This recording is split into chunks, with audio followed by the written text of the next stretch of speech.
आज का विषय बेहद दिलचस्प है, थोड़ा जटिल जरूर है, लेकिन कहीं ना कहीं हमारे समाज की मूल भावना को छूता है। सवाल यह है कि क्या महिलाओं को मोक्ष मिल सकता है? प्राचीन ग्रंथ क्या कहते हैं और आज के भारत में वास्तविक स्थिति क्या है? आज हम उपनिषदों से लेकर मनुस्मृति, गीता और बौद्ध धर्म तक की ये यात्रा करेंगे और लौटेंगे आज के भारत। अगर हम शुरुआत करें उपनिषदों से तो तस्वीर काफी प्रेरणादायक दिखती है। यहाँ एक बहुत बड़ा विचार दिया गया है। कहा गया है आत्मा का कोई लिंग नहीं होता है, यानी कि आत्मा न्यूट्रल है, जेंडर न्यूट्रल है। कहा गया है तत्त्वमसि, यानी कि वो वही है। यहाँ ये भी कहा गया है अहम ब्रह्मास्मि, यानी कि मैं ब्रह्म हूँ। इसका सीधा मतलब है स्त्री और पुरुष में कोई भी अंतर नहीं है, दोनों ही मोक्ष के समान अधिकारी हैं। और सिर्फ ये बात सिद्धांत में नहीं कही गई, उस कालखंड में गार्गी और मैत्री जैसी महिलाओं का वर्णन मिलता है, जो खुद विदुषी थी, दार्शनिक थी, ब्रह्मज्ञानी थी। यानी उस समय भी महिलाएं सिर्फ श्रोता नहीं थी, बल्कि दार्शनिक भी थी। लेकिन उपनिषदों में कुछ ऐसे हिस्से भी हैं जो आज के नजरिए से सवाल खड़ा करते हैं। कुछ जगहों पर स्त्री को केवल संतान उत्पत्ति के संदर्भ में देखा गया है, पुत्रों को अधिक महत्व दिया गया है और महिलाओं की संख्या, विदुषी महिलाओं की संख्या बहुत ही कम दिखती है। तो सवाल उठता है कि अगर दर्शन में इतनी समानता थी तो समाज वैसा क्यों नहीं था? अब आते हैं मनुस्मृति पर। यहाँ हमें एक बिल्कुल अलग दृष्टिकोण मिलता है।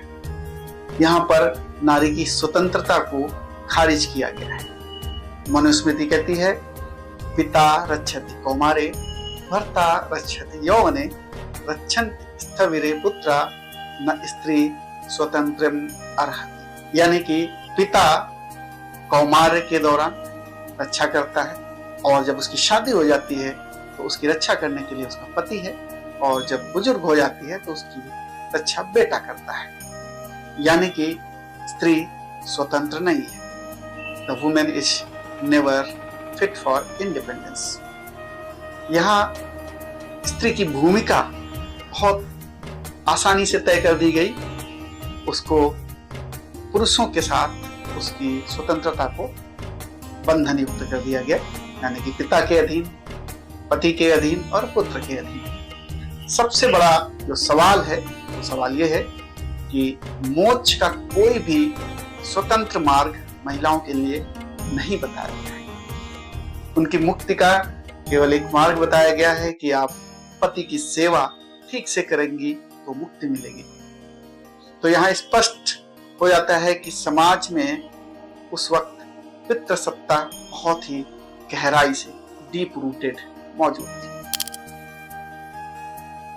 अब गीता की बात आती है तो यहाँ फिर से एक बदलाव दिखता है। गीता कहती है स्त्रियां भी भगवान की शरण लेकर मोक्ष प्राप्त कर सकती, यानी कि एक रास्ता दिखाया गया है भक्ति का, और ये रास्ता सभी के लिए खोल दिया गया। लेकिन यहाँ पर भी महिलाओं को थोड़ा सा भेदभाव का शिकार होना पड़ा। यहाँ पर महिलाएं लोअर कैटेगरी में रखी गई। तो यहाँ पर भी आध्यात्मिक समानता की बात तो कही गई, लेकिन एक सामाजिक हायरार्की यहाँ पर देखने को मिलती है। अब आते हैं बौद्ध धर्म पर। बुद्ध ने एक बड़ा क्रांतिकारी कदम उठाया। उन्होंने महिलाओं को संघ में शामिल किया, भिक्षुणी परंपरा शुरू की, यानी कि महिलाओं को भी निर्माण का अधिकार मिला।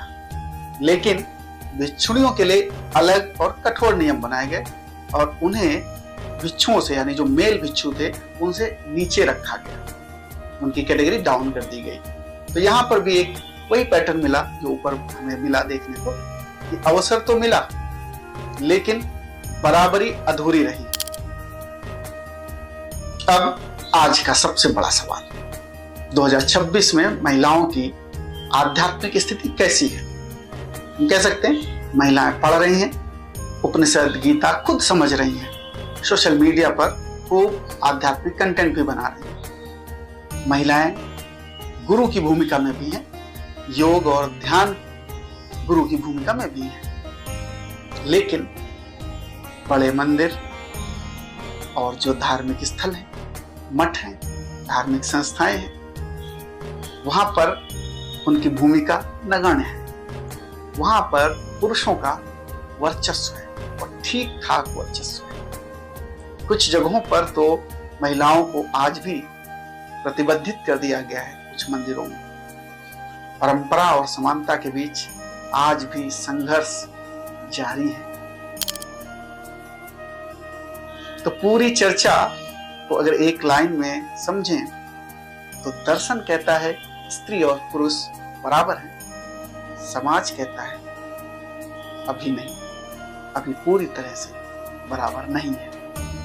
उपनिषद कहते हैं तुम ब्रह्म हो। लेकिन आज अगर हम ये सवाल अपने आप से करें, समाज से करें कि क्या हम सच में इसे मानते हैं। ये थी आज की हमारी चर्चा मोक्ष महिला और भारत की आध्यात्मिक यात्रा पर। फिर मिलेंगे किसी और दिन किसी और नए सवाल के साथ। फिलहाल इतना ही। नमस्कार।